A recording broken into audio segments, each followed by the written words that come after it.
I started a business. Now what? So don't forget to like, subscribe, give us a 5-star review, follow me on Instagram at StratDaddy. Don't forget to subscribe to our winning newsletter.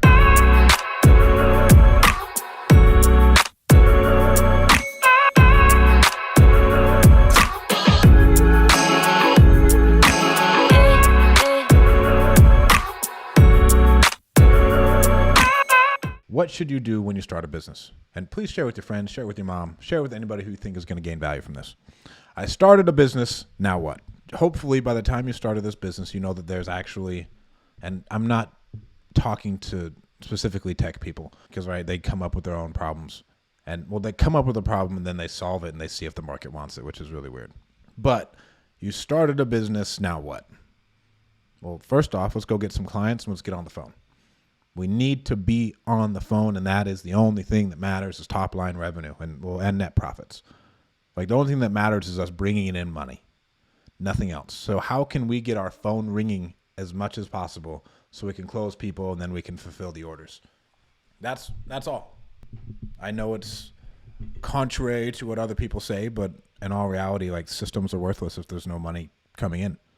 So how can you get your phone ringing? I preach this so much. Social media is an awesome way to get that phone ringing and get people coming in the door asking you for your product or service. That is all that matters once we have our business started is how can we get more clients? How can we service them better? And how can we service them easier? That's truly what I'm looking at, right? Because if I can, let's say I have all the clients in the world, I have the best possible product and the product costs me nothing to service. That is an amazing business. If I was going to create the perfect business, I'd have a problem everybody has. And then, so a problem everybody has, I can deliver the best possible service or product to them. It doesn't cost me any money to replicate said product or service. And it only takes me 1 to 2 employees to do that. So, I mean, Google is a really good example. Like they've really created a diamond printing machine. Like it's so much money. There's so much money there, but like there's always going to need to be search, and there doesn't really there's not a whole lot of overhead associated with it, just flat out. And so like it's a really, really good business. That's why it's one of the most valuable businesses in the world. So think about how I can get my money up, and then think about consistently how I can make my product better. Like I just want to make it better and better and better and better and better. That's all I want. I just want to keep making it better. And then I'll take client feedback. I'm taking the client feedback. I'm making the product better. I'm selling more people. And then now I have more profits going in. And then we can hire more people to help us do the said thing. And then that's when we can get to scaling our business. But the only thing that matters when you start a business is how many clients are we actually talking to? Like we need more clients. We need people paying us money to do the service or buying the product. A lot of people go out and do all this stupid shit, business cards, websites, everything else. Generally, most of the people who are going to buy from you know you in the first place.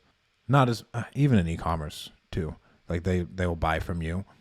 So I think the people who buy will buy from you, not buy the product. So I think you just need to get the product or the service like aligned, get it to market as fast as possible, and start selling so we have more money to invest into the product and make it better. It's the only thing that matters. Yeah, it's the only thing. Really until we have more money than we know what to do with, and then we can do something else. Or like you have run into certain bottlenecks, but like when we're just starting a business, a lot of people struggle with, let's say, client acquisition. I would learn how to market and sell better. So how can I get better at sales?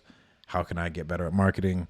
And so, i.e., how do I get better at making my phone ring? And then how do I get better at converting the people who actually called?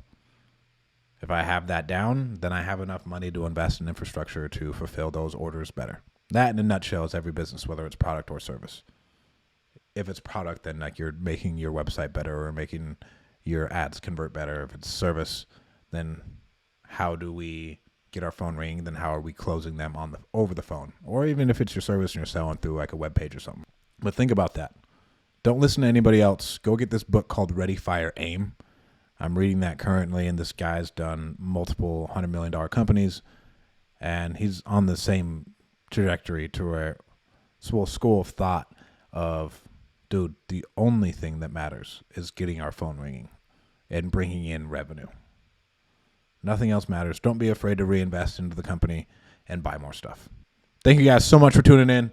Don't forget to like, subscribe, share with your mom, share with your dad, share with your sisters, share with anybody who you think will gain value from this. And if you did gain value from this, please leave a comment and let me know your opinion on this. I'd love to hear about it. Thank you guys so much for tuning in.